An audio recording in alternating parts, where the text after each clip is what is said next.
সমস্ত আমার স্টুডেন্টকে অনেক অনেক থ্যাংক ইউ এবং ধন্যবাদ যে তোমরা আমার চ্যানেলটাকে এতভাবে জনপ্রিয় করে তুলেছো। তার জন্য তোমাদেরকে অনেক অনেক থ্যাংক ইউ এবং আমাকে সাপোর্ট করার জন্য অনেক অনেক ধন্যবাদ।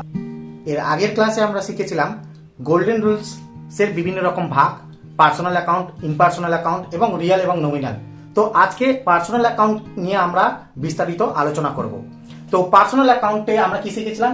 Debit equals to receiver of benefit, মানে যে গ্রহণ করবে, আর credit equals to giver of benefit, মানে যে দেবে, যে সুবিধা দেবে, আর যে সুবিধা গ্রহণ করবে সে হবে ডেবিট। পার্সোনাল অ্যাকাউন্টের আবার তিনটে টাইপস আছে। কি কি টাইপস? ফার্স্ট টাইপস হচ্ছে ন্যাচারাল আর ফিজিক্যাল পার্সোনাল অ্যাকাউন্ট। ন্যাচারাল আর ফিজিক্যাল পার্সোনাল অ্যাকাউন্ট কাকে বলবো? Those account are related to physical person or natural person. যে সমস্ত ব্যক্তি বা রক্ত মানুষের ব্যক্তি তাদেরকে বলবো physical or natural personal account, like Ram, Rahim, Shyam etcetera. তো এরপরে আসছে artificial personal account. Artificial personal account আছে those account are related to firm or institution. যে কোনো রকমের ফার্ম অর ইনস্টিটিউশন হচ্ছে আর্টিফিশিয়াল পার্সোনাল অ্যাকাউন্টের এক্সাম্পল। এক্সাম্পল হিসাবে বলা যেতে পারে ITC limited, Hindu school, GREC limited. যে কোনো রকমের স্কুল বা প্রতিষ্ঠানই হচ্ছে আর্টিফিশিয়াল পার্সোনাল অ্যাকাউন্ট। আর্টিফিশিয়াল এর পর আসছে representative personal account. Those account are related to outstanding and advance. Outstanding and advance এর এক্সাম্পল হিসাবে বলা যেতে পারে স্যালারি আউটস্ট্যান্ডিং, রেন্ট প্রিপেড, কিছু ইনকাম আমি অ্যাডভান্সে রিসিভ করছি বা অ্যাক্রুড কিছু ইনকাম হলো, সেগুলো হচ্ছে রিপ্রেজেন্টেটিভ পার্সোনাল অ্যাকাউন্ট। এরপরে আমরা চলে আসছি প্রপাইটার অ্যাকাউন্ট। প্রপাইটার অ্যাকাউন্ট হচ্ছে পার্সোনাল অ্যাকাউন্টের একটা মেন আইটেম। প্রপাইটার মানে হচ্ছে মালিক বা ওনার। তো যে ব্যক্তি বা যে সমূহ ব্যক্তি মিলে একটা বিজনেস স্টার্ট করে তাদেরকে বলা হয় মালিক বা ওনার। তো ব্যক্তির বা ওনার হচ্ছে বিজনেসের মেন মেরুদণ্ড, কারণ বিজনেস চালনা করার জন্য যে টাকার দরকার হয় বা যে ক্যাপিটাল ফান্ডের দরকার হয় সেটার সোর্স, মেইন সোর্স অফ থাকে প্রপাইটার বা ওনার। তো প্রপাইটারকে প্রথমে দুটো ভাগে ভাগ করা যায়, একটা হচ্ছে ক্যাপিটাল আর একটা হচ্ছে ড্রয়িংস। তো ক্যাপিটালকে এইভাবে বলা যেতে পারে it is personal account of the proprietor in which his investment in the business is recorded. এটা হচ্ছে ক্যাপিটাল। আর ড্রয়িংস অ্যাকাউন্ট হচ্ছে ডেবিট হয়। It is personal account of the proprietor in which his drawings from business are recorded. তো প্রথমে আসছে capital, তারপরে আসছে ড্রয়িংস। তো ক্যাপিটালকে তিনটে ভাগে ভাগ করা যেতে পারে। মালিক বিজনেসে ক্যাপিটাল হিসাবে যে মূলধন বিজনেসে বিনিয়োগ করে তাকে তিনটে ভাগে ভাগ করা যেতে পারে। একটা হচ্ছে ফর ইনভেস্টমেন্ট ইন ক্যাশ, যদি মালিক নগদ টাকা হিসাবে বিজনেসে দেয় তখন এর ক্ষেত্রে জানানো হবে cash account debit to capital. আর মালিক বিজনেসে যদি ক্যাশের পরিবর্তে যদি ব্যাংকের মাধ্যমে দেয়, বলছে for deposit of personal cash into the business bank. মালিক তার পার্সোনাল ক্যাশ যদি বিজনেস ব্যাংকে ট্রান্সফার করে তাহলে হবে bank account debit to capital. আর একটা হচ্ছে for bringing assets for business, যদি কোনো অ্যাসেটস বিজনেসে দেয় তাহলে তার ক্ষেত্রে হচ্ছে assets account debit to capital. মালিক বা ওনার বিজনেসের জন্য যা কিছু ইনভেস্ট করবে তার তিনটে স্টেপ, ক্যাশ দিতে পারে, ব্যাংকের মাধ্যমে দিতে পারে, অথবা কোনো অ্যাসেটস, তার পার্সোনাল কিছু অ্যাসেটস বিজনেসে দিতে পারে। এরপরে আসছে ড্রয়িংস। ড্রয়িংস এর আবার তিনটে ভাগ আছে। Cash drawings. ক্যাশ ড্রয়িংস মানে হচ্ছে মালিক যদি বিজনেস থেকে টাকা তুলে নেয়, মালিক যেমনি বিজনেসে টাকা দিতে পারে এমনি তেমনি নিজের কিছু প্রয়োজনে বিজনেস থেকে টাকা তুলে নিতে পারে, তখন তাকে বলবো ড্রয়িংস। ড্রয়িংস এর ক্ষেত্রে ক্যাশ ড্রয়িংস এ আসছে cash drawings from cash box. Cash box থেকে যদি মালিক টাকা তুলে নেয় তখন বলবো drawings account debit to cash. আর যদি ড্রয়িংস ফ্রম বিজনেস ব্যাংক, মালিক যদি বিজনেস ব্যাংক থেকে ড্র করে তাহলে হবে drawings account debit to bank account. তারপরে আসছে গুডস ড্রয়িং। গুডস ড্রয়িং এর ক্ষেত্রে দুটো রকম ভাগ আছে, অ্যাট কস্ট প্রাইস আর একটা হচ্ছে অ্যাট সেলিং প্রাইস। কস্ট প্রাইসে যদি মালিক বিজনেস থেকে টাকা ড্র করে তাহলে হবে drawing account debit to purchase, আর যদি সেলিং প্রাইসে গুডস ড্র করে তাহলে হবে drawings account debit to sales. Next আসছে অ্যাসেটস ড্রয়িং।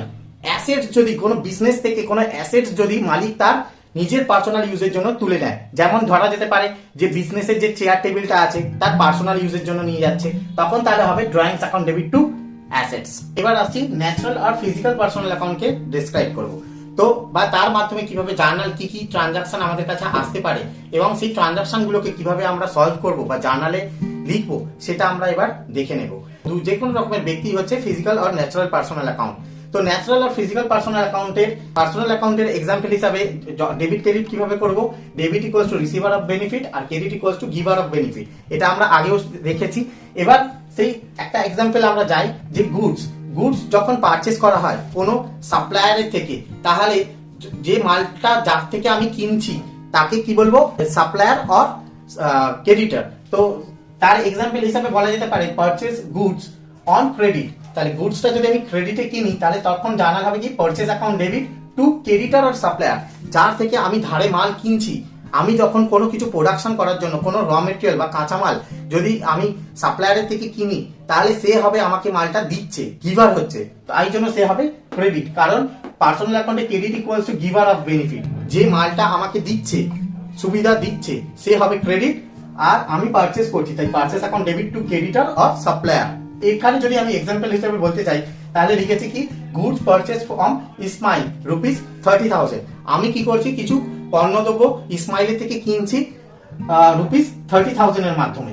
তাহলে আমি এটাকে কেন ক্রেডিট ট্রানজাকশন বলছি, কারণ এখানে কোনো টাকা পয়সার কোনো উল্লেখ নেই, তাই ইসমাইল নামটা আছে, তাই এটা একটা ক্রেডিট ট্রানজাকশন। এবং ক্রেডিট ট্রানজাকশনে কি দেখা যাচ্ছে যে পারচেস করছি গুডস ইসমাইলের থেকে, তাহলে ইসমাইল কি করছে, আমাকে সুবিধা দিচ্ছে, গিভার অফ বেনিফিট। তাহলে এখানে গিভার হচ্ছে ইসমাইল, তাহলে এখানে জানাল হবে purchase account debit to Ismail rupees, ডেবিটে হবে 30,000 আর ক্রেডিটে হবে 30,000। এরপর পার্সোনাল অ্যাকাউন্টে আরেকটা হিসাবে যদি দেখতে চাই যে good sold on credit, sold করছি গুডস ক্রেডিটে কাকে সেল করব, জেনারেলি যারা আমি ফিনিশ প্রোডাক্টটা তৈরি করার পর আমাকে কি করতে হবে, কাস্টমারদের সেল করতে হবে। তো কাস্টমারদের যদি আমি ধারে বিক্রি করি তাহলে কাস্টমাররা কি হবে, রিসিভার অফ বেনিফিট কি লেখা আছে, ডেবিট। তাহলে ডেবিট কখন হবে, ডেবিট হবে কাস্টমার অর সানডি ডেটার অ্যাকাউন্ট ডেবিট টু সেলস। এখানে এক্সাম্পল হিসাবে লিখেছি কি sold goods to Krishna rupees 60,000। আমি তাহলে যদি গুডস বিক্রি করি কৃষ্ণাকে, তাহলে কৃষ্ণা হচ্ছে আমার কাস্টমার অর ডেটার। তাহলে আমি যদি ওকে মাল বিক্রি করি ধারে কোনো কিছু না নিয়ে, তাহলে ও কি হচ্ছে, রিসিভার অফ বেনিফিট, এবং তাই জন্যই ওকে আমরা ডেবিট করেছি। তো Krishna account debit to sales.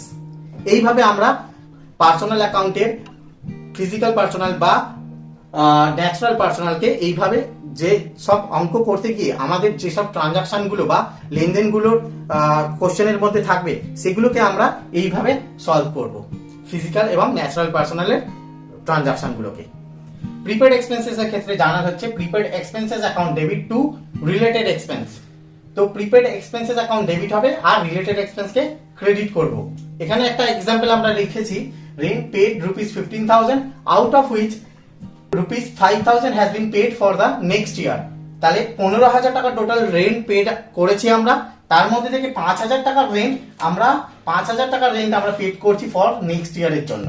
তাহলে এই 5,000 টাকাটা হচ্ছে আমার পেড ইন অ্যাডভান্স, মানে আমরা অ্যাডভান্সে পে করছি, পরের বছরেরটা এই বছরেই আমি 5,000 টাকা দিয়ে দিচ্ছি। তাহলে টোটাল আমি রেন্ট পেড করেছি কত, 15,000। তো এই 15,000 এর মধ্যে কি হচ্ছে, 10,000 for current year, 10,000 for current year, next ইয়ারের জন্য। তো এই 5,000 এর জন্য এই 5,000টা হচ্ছে প্রিপেড। এখানে হবে rent account debit to cash.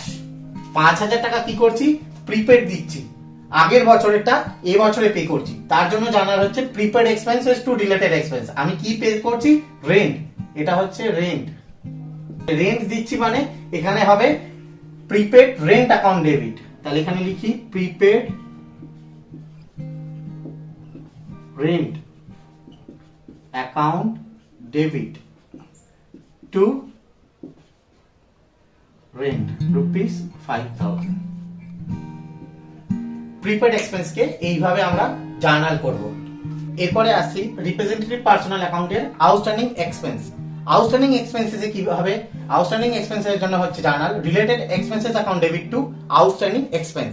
তো এর এক্সাম্পল যদি দেখতে যাই, তো salary due but not paid, salary due হয়েছে মানে এখন পে করিনি, তো তার জন্য জার্নাল হবে salary account debit to outstanding salary. এরপরে আসছি অ্যাক্রুড ইনকাম। অ্যাক্রুড ইনকাম মানে হচ্ছে যে ইনকামটা আমার এখনো পর্যন্ত আদায় হয়নি, বা এখনো পর্যন্ত আমি রিসিভ করিনি। ইনকামটা তৈরি হয়ে গেছে কিন্তু এখনো আমি রিসিভ করিনি।